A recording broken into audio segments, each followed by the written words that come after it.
standout multimedia series talking all things North Jersey wrestling. And we've got a big one for you here tonight, Season 5, Episode 3. First, let's introduce the illustrious cast of characters that will take you through the next half hour or so as we talk about the early season tournaments, including the Beast of the East. We preview the BCCA tournament, and then we talk to the guy who it is named after. George Jockish will join us here. But first, let's introduce Kenny Sarajan. Kenny, no fooling around tonight. We got a lot to talk about. We got a lot to go. Let's go. Hi, everybody. All right. Let's go. Tom Gallione, the Pascack Valley head coach. How you doing, Tommy? Good. How are you? I'm doing all right. Are we good, me and you? I mean, we got to be here together for the next half hour. I still like you. Don't worry. All right. You're a good guy. But bear.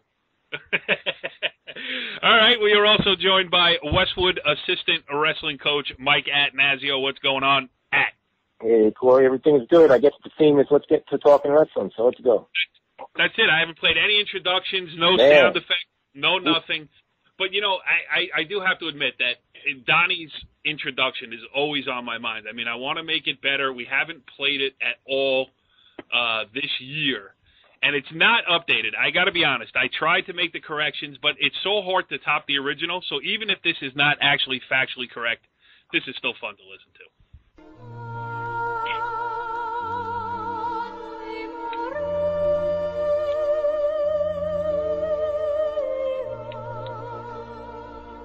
In just 1 year on staff, he helped cultivate 2 state championship wrestlers. He is the Pope of Bergen County Wrestling, Bergen Catholic assistant coach, Dominic Spataro.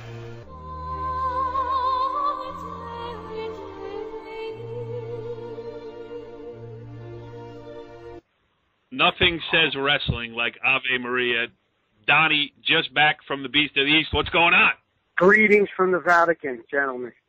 I don't know. I think I'm still in the turnpike coming home from Delaware.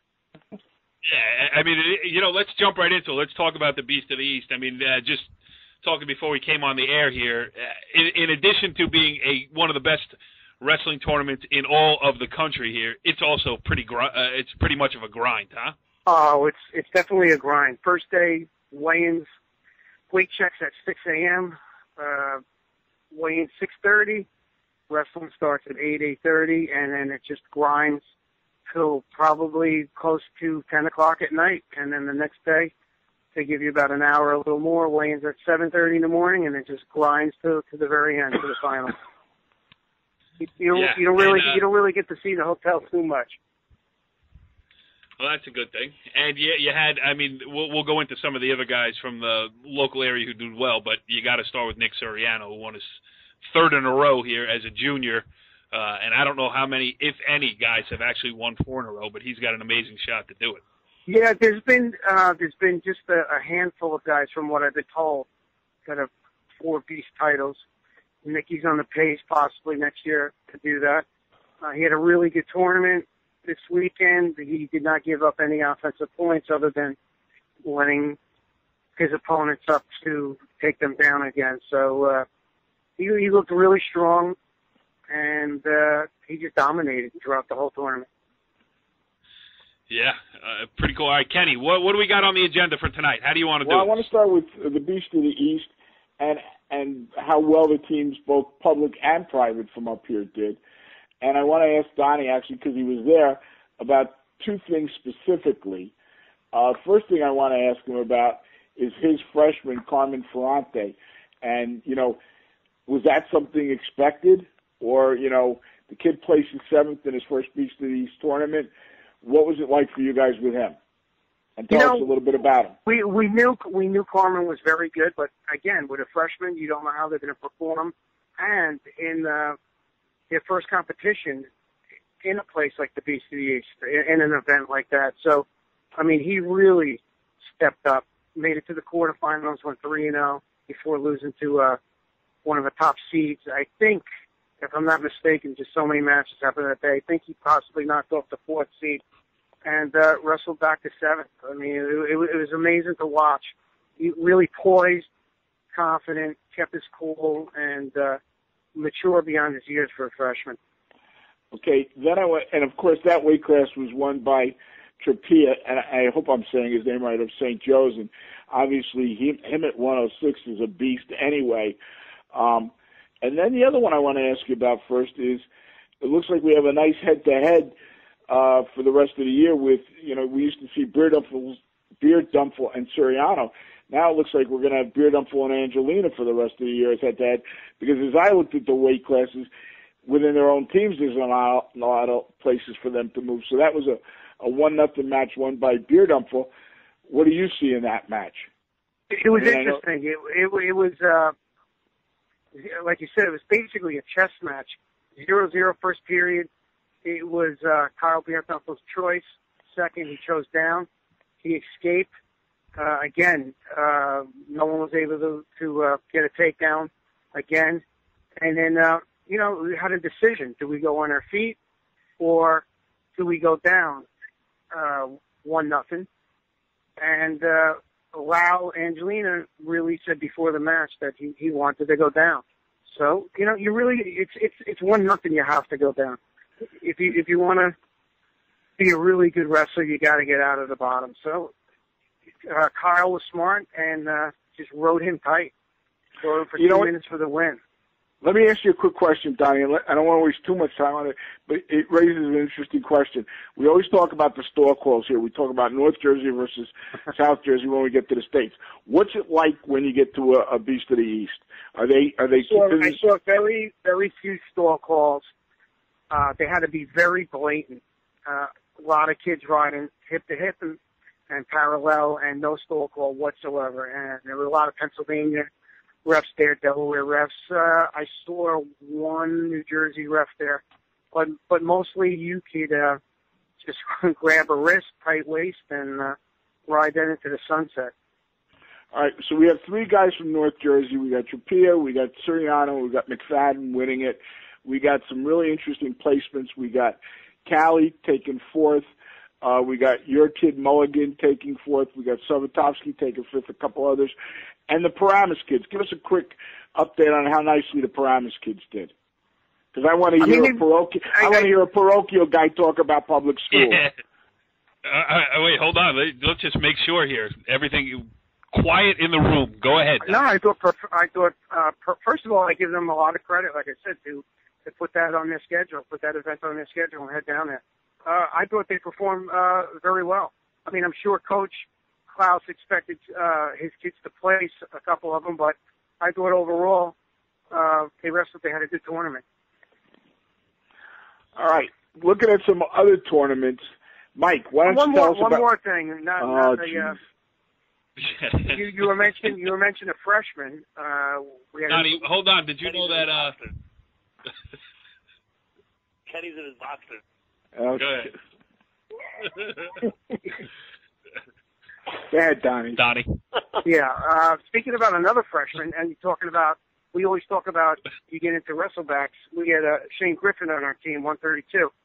First round, he gets the top seed heavyweight, number 1 ranked wrestler in the nation, and it was an unbelievable match. It finished 3-1. So now he's in wrestlebacks. 9 straight matches at wrestlebacks. So he wrestled 10 matches in those 2 days to place 6th. And wow. yeah, I mean, I'm sorry, what's that? 5th.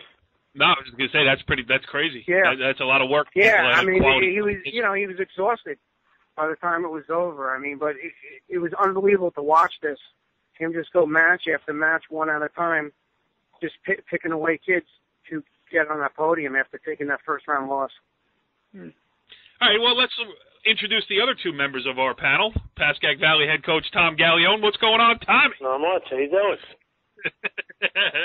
Well, Kenny, let's talk about some of the local competition places like where Tommy went and where Mike went at. Give us a quick rundown of the Westwood Cardinals. How'd they do? Where were you?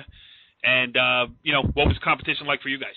Well, we were at the Nottingham tournament, which was just outside of Trenton, 14-team tournament. It was won by Cinnamonson, if I said it right. I hope I did. Yeah, we did well. Brandon Gallagher was champion, and we had 3 guys take second. Baez took second at 170, We had a guy at 106, Ben Cherry, who was really like, out of nowhere. I think he was the 6th or 7th seed, knocked off the top seed. He's sort of our most improved guy in the program right now. And Kyle Brooklyn took second as well. But, we were happy with the way we wrestled. But I wanted to sort of tie in Westwood with the things you were talking about, because when we talk about stalling, we had, I think, the entire day in a 14-team tournament, all 3 coaches watching all these different matches, we counted 4 stall calls the entire day. Was that something that you guys were paying attention to going in? I mean, did you say, hey, let's count stalls because we're going to see how we're going to tell our kids to wrestle, or was that just... Sure, it's part of okay, it's absolutely part of coaching strategy is to sort of watch officials, especially in the early rounds, because then, when you get to a final match or a semifinal match, you want to say, you know what, I saw this guy, and this is where he likes to call. So, it was something really interesting happened in one of our matches. It was like I think it was for the third, fourth consolation, and our kid was up by a point, right? So he's out of bounds with like 30 seconds left, and he's shooting a lot. So there's an injury timeout. And I said to the kid, I go, what's up with all the shots? And he's like, well, I don't want to get hit for a stall. And I go, hey, listen, we're not in Bergen County. You don't have to shoot like crazy with a 1-point lead. I said, don't do a thing until they bang you for a stall. Then we'll talk about taking some shots. And, that was... I'm sorry. No, it's a moment where you have to let kids realize how much is going on. And, of course, they have to realize that was this weekend. That was, Central Jersey. Of course, we kind of think of it as South Jersey. But it was Central Jersey wrestling.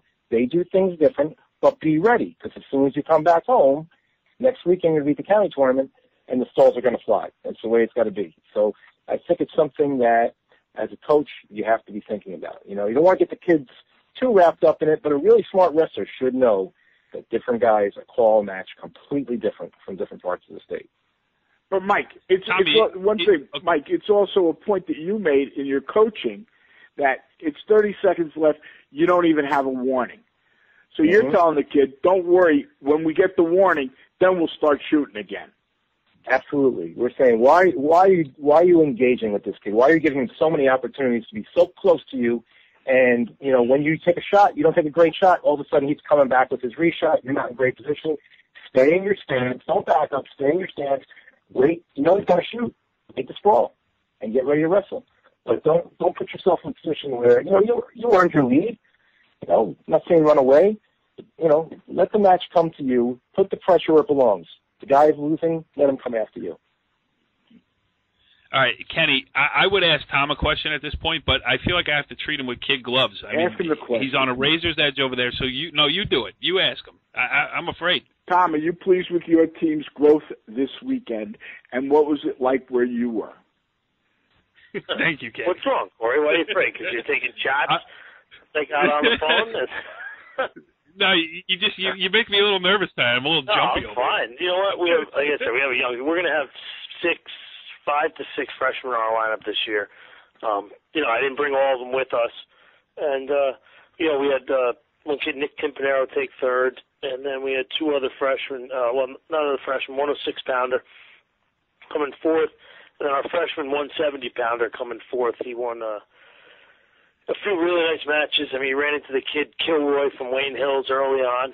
I think Kilroy placed in the regions last year out of Region 1, so tough kid, and then he wrestled back, and as a freshman at 170, he had a nice weekend, kid Casey Lewis. So there's a lot to look forward to. I mean, obviously, not as maybe not what we expected. Maybe we expected a few of the other guys, some of the older guys in the lineup, to wrestle a little better. But for the most part, there's a lot of room to improve, and there's a lot of youth on our team. So. There may be some rough patches this year, just like I told the kids. There's going to be some rough spots, but hopefully they learn from each of them. And there was a lot of teachable moments this weekend. But, overall I was pleased, though, with the weekend. I just want it to be stated clearly on the record that I am a huge fan and supporter of the Pascack Valley Indians. Looks like you'll be going somewhere else for your end of the year business. Right. I think you may have to go to the Bergen Catholics dinner this year. What are you going to have Kenny? You're going to have Kenny draw pictures of your seniors? All right. Real quick, some other tournaments. And we got to give a shout-out, and we all love it. Region 2 guy. Hey, you got to send me an email because we got to reconnect. and talk. But if people want to go to r2nj.blogspot.com, and he posted on nj.com's forums, this guy does an unbelievable job. And this is not a knock on anything else, so nobody misinterpret this. But yesterday I'm sitting there looking through the paper, trying to figure out everything I got to set up for the show. And then today, while I was showing a movie in my class, I went to Region 2 Wrestling, and this guy's unbelievable. And we, Donnie, any chance we'll hear that clip next week on the show? You better not. CCNJ tournament. Demers went down there, and one of the up-and-coming guys, Andrew Herdman, did a great job, and they got second places from Ruben Eddy and Ross and Sam Defani, who I don't know, I'll be honest with you. And then Emerson Park Ridge did a nice job down in Princeton with Robles at 106 and Schneider at 126 winning. And one of the kids I like, an up-and-comer that we'll talk about when we talk about the BCCA next, from Dumont, Mike Vitri. And I always talk about kids with bloodlines. And I remember Mike Vitri's dad wrestling for Dumont back in the 80s, and now his son, he was a surprise at the end of the year qualifying for the regions, and he did well this tournament. But other than that, to be honest with you, nothing that dramatic that I saw other than the Beast of the East. So let's get on to the BCCA. I asked all you guys, let's talk first about weight classes you guys like. I know you each picked a couple you wanted to highlight, and then we'll talk about team stuff. So, Mike, what weight class do you like? Well, there's a lot of real good ones. I know 106 is a very interesting weight class. We talked about Carmen Ferrante having a great tournament, but of course the Beast of the East champ, and maybe, as Region 2 guy says, legitimate contender for the state championship. Got to agree with him there. And then, of course, Robles from Emerson Park Ridge is there. And, if you saw that district final last year, that was a heck of a match. Those guys are pretty close together. So I think 106 is going to be really exciting. Got some good guys at the top and a little bit of depth. I think 182 is also kind of interesting. Kevin Mulligan, I know, is probably the big name there and the favorite. But after that, there's a lot of depth there. You have Inlanders from Ridgewood. You have Carfagno from St. Joe's. Downey, who probably, he's ranked 5th on that Region 2 side. I'd probably put him a little bit higher than that. Really tough, athletic kid. And, of course, the champ from last year, who wasn't the champion, Lombardi from Bosco, who was the champion on paper, but was stripped his title. It almost sounds like WWF kind of stuff. He was stripped they stripped him up. What did he do? Did he throw? Did he have a foreign object in his singlet, or was he qualified? Yeah, he pulled something out of his steel-tip boots, and he slammed the wrong kind of chair over the. No, that's a crazy kid. But Lombardi was the county champ last year, and be very interesting to see how that weight class shakes out. It's a lot of depth there. Yep. I'll leave some other weight classes for other guys. Those are two that are good, though. I think they're good for the fans to watch. Tommy, go ahead. Tommy, what do you got? I like 126. You look at it, you got Peeble Parry from Bergen Catholic, obviously.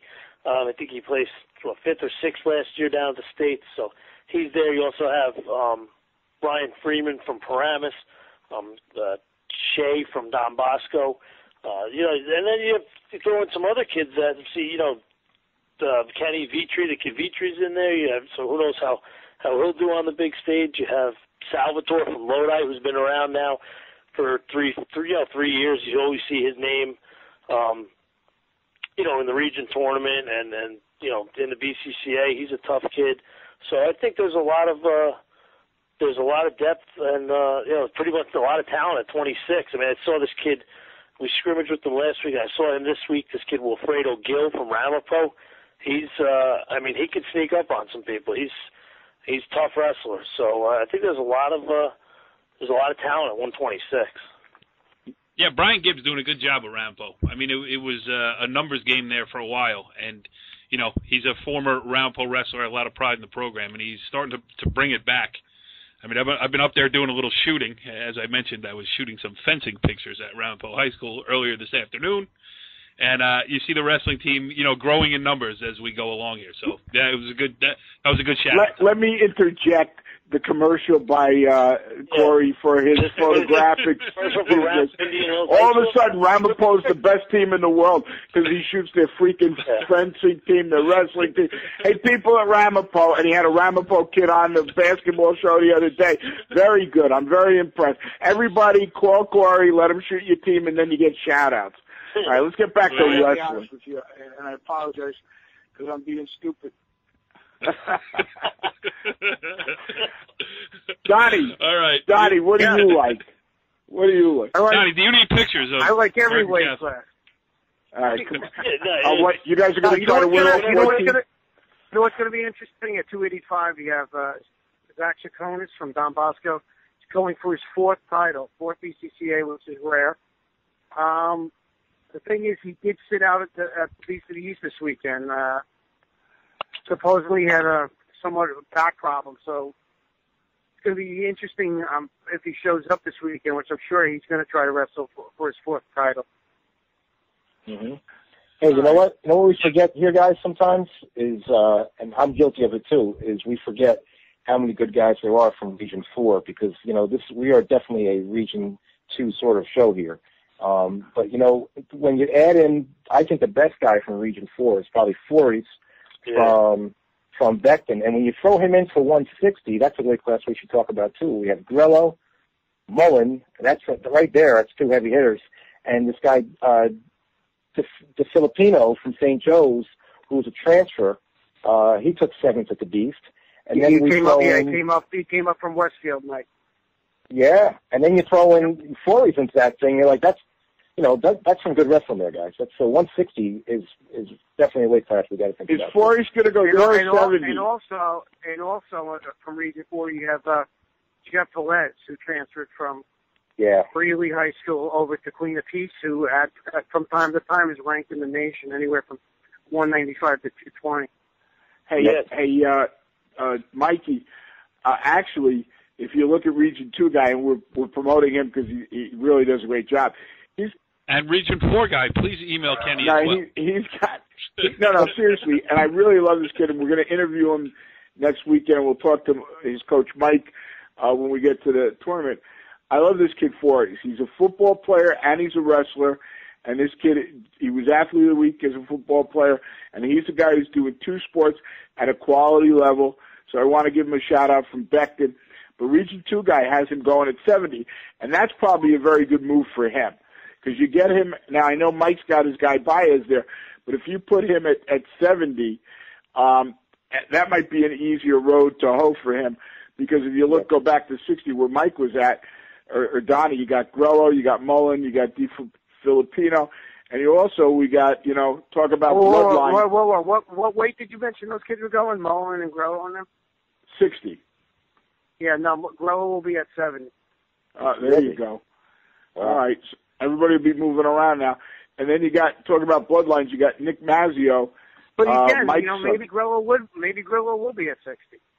Oh, there you go. All right, Donnie. If Region 2 guy says it, Kenny believes it. I mean, it's right there.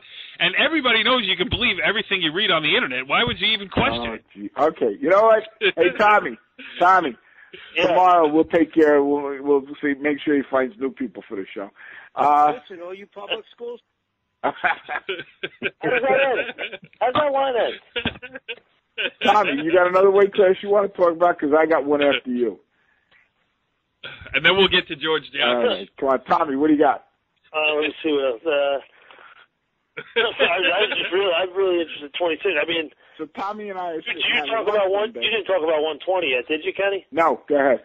Oh well, I mean, you obviously have Suriano at 20, but then when you look down the list, you have the other brother Shea from Don Bosco. Rubinetti, who obviously shocked everybody last year with his county championship. And then on here it has Sam Schneider, but I know Schneider went 26, it said this past weekend in the paper.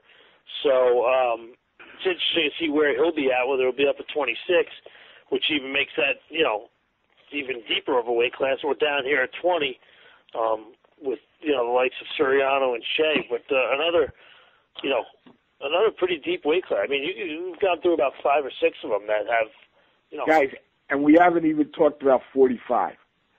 45, you got Zavatoski, who did a phenomenal job down at the Beast. You got Donnie's guy, Ford, at Bergen Catholic. You got this kid, Cochran, from Paramus. We know how tough he is. You got the two guys from the Northern Valley schools, Aiello and Ross. And, I mean, now that's another tough. I mean, I know that one looks like it's Zavatoski, and I'm not putting anybody else down. But then you look at everybody else, and remember, this tournament is important. And before we go to George and ask Donnie who's going to win, I think one of the most important things that this tournament does, and sometimes I'm for it, sometimes I'm against it. It's early in the season, I get it, but this is the one place where a lot of kids are going to wrestle each other, and it's going to have a huge, huge impact on district and region seedings, because this is where you get all the crossovers you never would get anyplace else. So even state seedings, because you have Region 4 guys in there, and sometimes it's the only time that you'll ever see a Region 4 guy during the regular season. So actually, some of these matches in December can actually affect the state seeding down the road in March. And it did for us a couple of years ago when Danny Wrestler beat the kid from Beckton, because he stole the kid had placed the year before. So you're right. If somebody can take a kid who beat, even look at Rubenetti last year beating Gonzalez. This tournament, and as a coach, it killed me, but as an observer of wrestling, I love it. The impact of this tournament this early in the season is mammoth. Mike, Tommy, you want to comment on that? I've also, even though it doesn't have any effect on placing down in March, is what the ultimate goal is, but I've seen this tournament so many times affect the All County, first team All County. I mean, you have two kids that wrestle. A beats B by 1-0 score. They never meet again. They both do the same thing at the States, and that's it. It was decided at the Christmas tournament. It was All County. I've seen it many a time. Mike and Tommy? Well, what I'm thinking, too, is there are guys who, like our team, was in the state finals in football, and, two of our best guys, Gallagher and Baez, were integral parts of our football team, and, they're a good 2 weeks behind everybody else. And, Brennan Gallagher carried the ball 31 times in the state finals. He had bruises on his arms for a week and a half. So these kids really, you got to give it up to them, but they're at a little bit of a disadvantage. So I think that the guys who wrestle and play deep into football, sometimes you're like, wow, that's a really tough time to wrestle this match. Like Donnie said, that could determine All County, that could determine state seeding, region seeding, district seeding. And, it's tough but fair. That's the sport we're in, guys. You got to go out there and the way it happens, the way it happens. But from a fan's perspective, boy, it's great. It's great to see all these matches early in the year to have all the state wrestling, Yeah, it's great to see a tournament that means so much. I mean, it's not just a tournament in name. It so early in the season, this can't. There it is. We needed one of those. Tommy. Kenny, just be honest. Is that a signal just to prove that you're still breathing? Or, just be honest. 4 years I'm listening to this. I need to know what it's really about. Please, tell us. Tommy did CPR training for me last week, and I'm just making sure. Is that a signal for your wife to bring down the bologna sandwiches downstairs when you're sitting in the chair watching Monday Night Football? Please tell us. Inquiring minds want to know. That's the question of the week right there. That's our question of the week. Is Tommy still on the phone? I'm here. I don't. All right, guys. I hate to break the news. I finally figured out what Kenny's code was last week when he said he was sniffing the mats. Kenny secretly has been working on a new cologne called "It's the Scent of a Wrestling Mat," and so that was kind of like somewhat of a secret plug last week until he releases the the cologne that's about to come out. Scent of the mat. Kenny, can I shoot the photo that you will use on the packaging? Thank you very much. Hey, I got a question of the week if you're ready. I just suggest that you use. I suggest you use people over the age of 18 on the advertisement. Wait, no, not question of the week yet. First question. In all honesty, Mike and Tommy, here's the question. Can anybody beat BC? Team title. I don't think so. Tom, hit the button on your phone. I don't think anyone can beat them. I mean, just up and down the lineup, they just got. They could have. I don't know how many. You take a look at this for a second. They could have. Who knows how many champs there. Nobody's beating them. Leave it at that. Yeah. Mike, I agree with you, Tommy. I agree with you. I think tournament-wise, I feel like this team right now isn't going to be beat. Dual match-wise, I want to see, when they wrestle Don Bosco, I think that'll be a very good, because, dual meets can be very, very, the scoreboard can get very crazy sometimes when you get matchups, you get kids changing weight classes, you get a surprise pin in a close match, and all of a sudden it's a big swing on the scoreboard. So I'm still very interested to watch Bergen Castic's dual match schedule. So I agree with Tommy as far as the South Cassio team title. I don't think there'll be a lot of drama here. Mike, we're talking about the tournament. Stay with the topic, all right? Gotcha. Yeah. Hey. Mike, that was a good answer. Don't listen to these two guys that run this show. I was just going to say that if does go watch Bergen against Bosco, you can't stand next to Kenny because Kenny likes to get next to Darren Cooper for the big boss. Stop it. Anyway, the other question is... He's trying to recruit us for a show, Darren Cooper. Stop it. Mike and Tommy and Donnie, all three of you. Kenny, wait, is this... No, it's not yet. Mike, I got a tough question of the week. Just saying it again. This week. Oh, Mike. Yeah, what are we doing here? Oh, my God. Mike, Tommy, and Donnie, quick. Who's the top public team? Oh, Paramus. I got Paramus easy. Paramus. Okay, now I'm ready for the question of the week. Wait, how come you don't ask me? Because you don't know. You don't know anything about wrestling. I'd say Ramapo. Very good. Now it is time for the segment that is sweeping the high school wrestling world. A segment so confounding, so creative, and so calculated that it often leaves our panel speechless or pleading the fifth. It's Ken Sarajan's Coach's Question of the Week.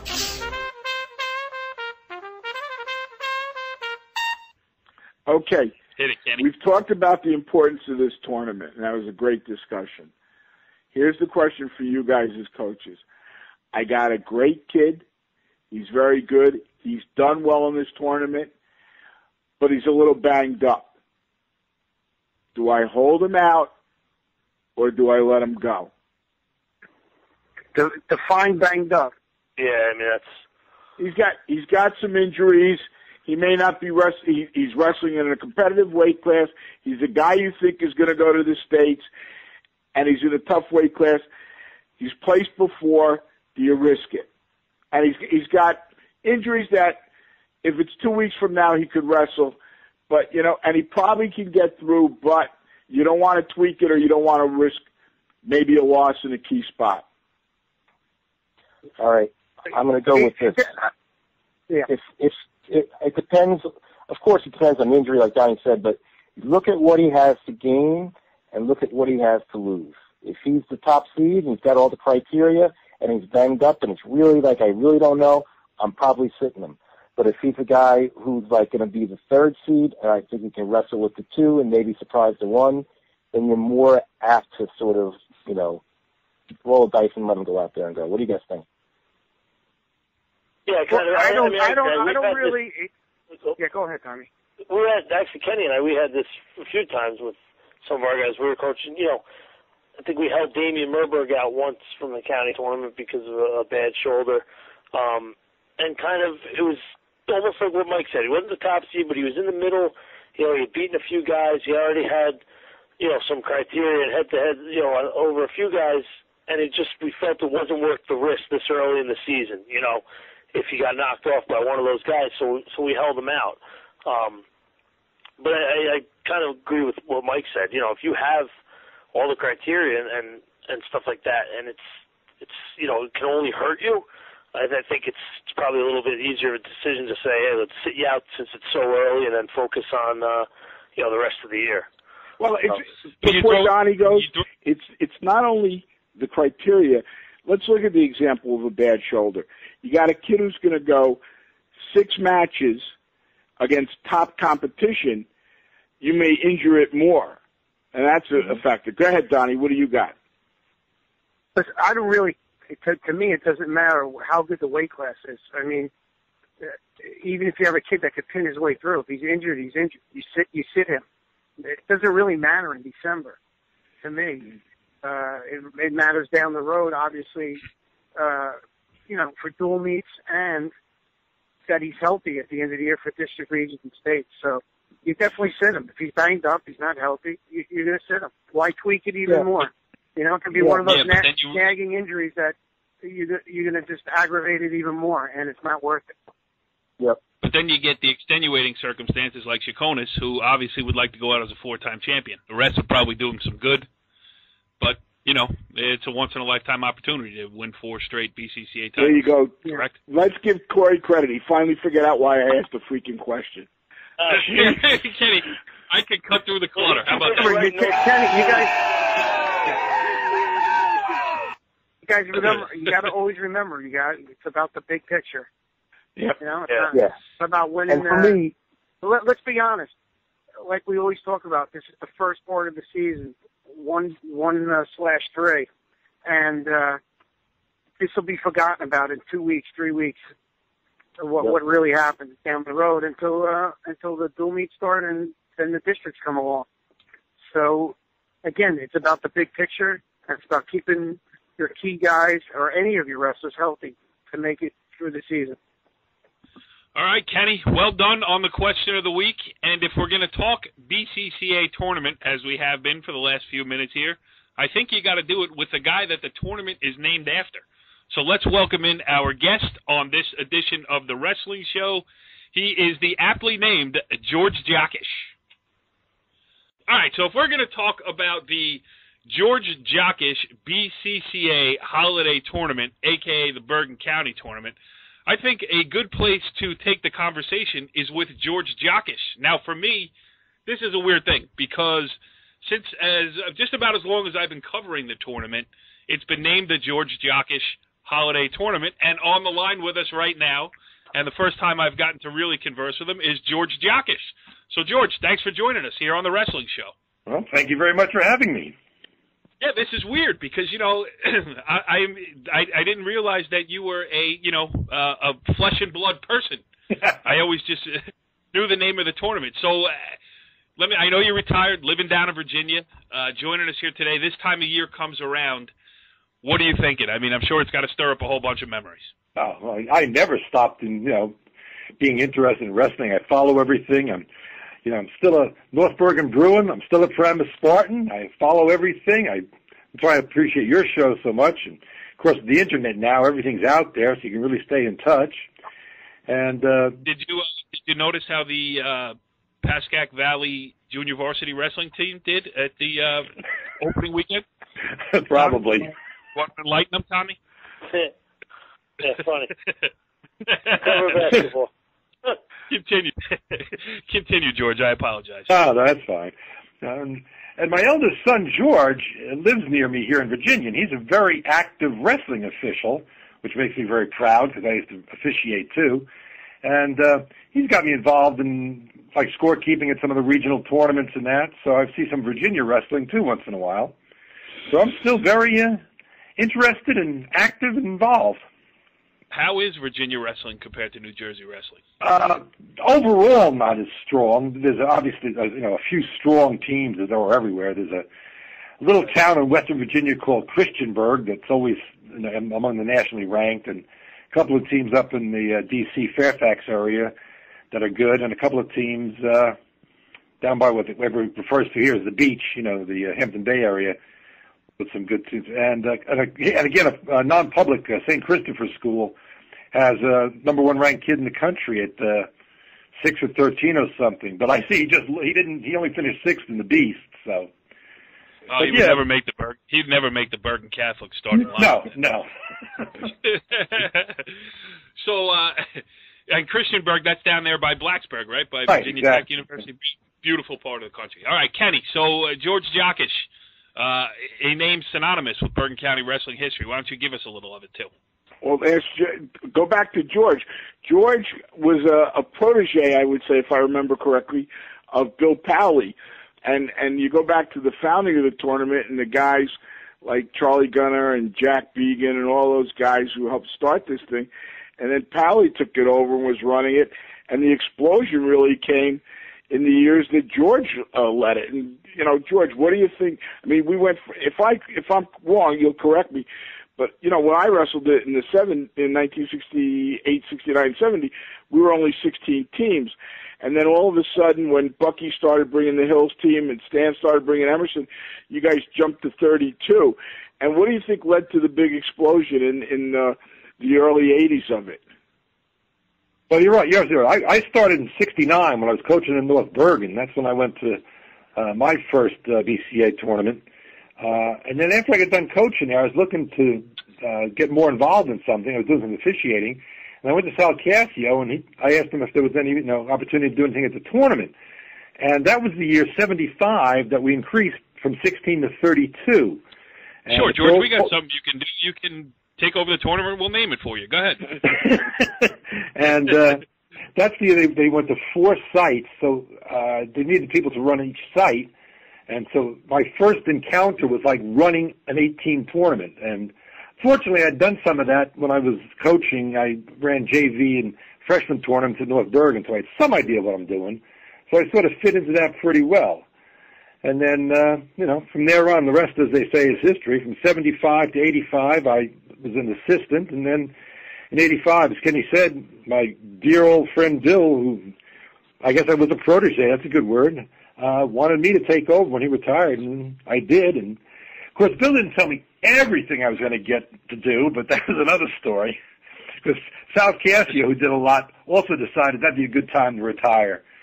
So I had to find some new staff and some new people, and but I did it for 18 years, and I had some great people. Some of them are still there. That's what's amazing. Some of them are back, people that wrestled in the tournament and then worked at the tournament, like Mike sitting there, Yeah, well, Mike, talk about, you still keep in contact with George pretty regularly. Mm-hmm. Give us your impressions. Well, it's always been, a very important tournament to me personally. I wrestled in the tournament in high school, and in the time between my wrestling days in high school and my coaching days, I actually was honored when George asked me to help out. We just had made connections through the years, and I jumped at this. I was rolling mats and doing every, whatever job needed to be done, and built myself up until. I was happy being involved with it. And then as I was coaching, I was involved on the committee. We have a tournament committee, and I was the league representative for that for a while. And then when I stopped coaching, they asked me to be an assistant director, and I jumped in there. I've helped rewrite some of the seating criteria. And, it's to me, it's like part of my life. I love the tournament and everyone who's been involved with it. And, of course, it's an honor to have George on here and talk about it a little bit. And Actually, Jack is doing a great job, of course. Jack and Eddie are doing an awesome job keeping it going and moving it forward, Yes, they are. That's for darn good. I'm sorry, George? I said, no, you're absolutely right. Jack and Ed have done a phenomenal job in the last 10 years, whatever, just super. Jackson, and of course, as I was a kid, I said, Bill didn't tell me everything that I'd have to do. Jack may have found a few things he had to do, too, that he wasn't sure of. But he's done a hell of a job, expanding the tournament, getting the gym big enough. First TNAC, which was a great site, but unfortunately that didn't work out. And then, of course, up there in Rockland, 6 mats and room for everybody. I know some people complain about the trip, but there's never been a better facility in the 54-year history of the tournament. Yep. That was my next question for you, and you've answered it. Some of the people, the controversy over, having a Bergen County holiday, George Jockish Bergen County holiday tournament up in Suffern. But, I think Tommy and I and Mike as coaches, we all loved it. But let's go back to 2 other things, George, and have you address them. I'm going to ask them in both at once so I can shut up, and then we'll just let you talk. First, never going to happen. First, you remember though, like you said, you started coaching in 1969 in the tournament. In those early years, we didn't do any seeding, correct? And then the other thing I want you to address is the growth and the controversy that you hear and read about the parochial or non-public versus public and their dominance in the tournament. So if you can touch on your opinions of, first of all, how we came about to the seeding after at least the first 15 years didn't have seeding in it, and then, what you think about the parochial non-public versus public controversies. Okay. Well, first of all, the seeding, that's one of the things I'm proud about, because I pretty much, I think, came up with that, what we call the criteria at the time, which I don't, it's funny, it seems pretty simple now, but no one seemed to do it. You took every kid's records from the previous year, and you ranked them, and then when they came back to the tournament, we would just seed them that day with that number. And we did it after the weigh-ins, so it was, pretty up to date, and at least it was something. As you said before, in the past, there had been nothing. And now, of course, with computers and the criteria has been expanded and all, I think that system's worked out very well now. So, that was one of the things that, I was very pleased that came about. And then your thoughts on the parochial public divide. Well, I'm an old timer. I wish kids stayed in their hometown and wrestled their hometown and, kids supported their hometown. But, I understand it's an entirely different athletic world now. I'd love when kids played 3 sports. My kids all played multiple sports. When I was at North Bergen, and we weren't even a wrestling school, but we were a decent team, we'd have 70 or 80 kids out. We'd have a freshman team, a JV team, what we used to call a B squad, like a second-string JV, and we had a varsity team, and, half the football team would come out and they'd roll around the mat, so there's so much going on. Now, if a kid doesn't start varsity as a freshman, he doesn't go out for the team, Really tough. Well, I'll tell you this, George, if I was on the B team, sub JV, I might quit. I got to be honest with you. but then you did you wrestle somebody at that level. We'd have matches with other teams like that. That schools had enough kids to do that. Right. Ed Coach Jackie may have been the greatest wrestler in the history of New Jersey, and Sal didn't let him wrestle as a freshman because freshmen didn't wrestle. That's just the way it was back then. Now, you don't get any of that. I mean, we had teams like Queen of Peace a few years ago. They had like 7 kids on the team. They forfeited a lot of their in their dual meets, and they said 5 of the best kids in the state probably. So the whole different environment. Kid has every right in the world to go whatever school he wants. I understand that. And you call it recruiting, whatever you want to do. I don't know. I guess kids are going to go, but I just think it was better the old way when more kids got to wrestle and more chance to wrestle and work their way up and didn't have to wrestle 365 days a year. But right. But there's no doubt the wrestlers then would have a hard time competing with the kids now. So. Except for Ken Sarajan. No, except for Kenny. But except for guys like Eddie Kajaki, because whenever we compare different eras of sport, the great guy Eddie Kajaki would have done what it was necessary to do to be a champion today, because he was a champion. Of course. And the one. But that wouldn't mean he would specialize. He wouldn't play the other sports. You know what I mean? Is that a yes? When you hit the schneck button. But you know what I mean? That's what it would take then, and the difference between then and now. Yeah. So it is interesting. George, do you ever think about coming up and coming to see one of these tournaments live, or? No, I've been up. I think I've been up to 2 of them. Okay. But the problem. It's a long ride and it's cold and people have snow and stuff like that. I thought wrestlers were tough. Yeah, I thought wrestlers were tough. I'm not wrestling anymore. That trip has gotten so brutal on 95, the traffic. The turnpike's wide now. Maybe I can come up more often, Well, next time you do, stop by and see us all. We'd love to talk to you again. And it's great. I mean, what a great honor to have a tournament named after you, especially a tournament that has grown to such an extent and been such a part of all the guys on the phone here's lives for the past combined probably 50, 60 years. Kenny even 70, 80. So, it's great stuff. I'm glad that we got to connect with you here on the Wrestling Show. I mean, it's only right. It is the George Jockish tournament. George Jockish was on, and we thank you for joining us here on the Wrestling Show. Well, thank you very much, and very Merry Christmas and Happy New Year to everyone, and have a great wrestling season. Follow the leader.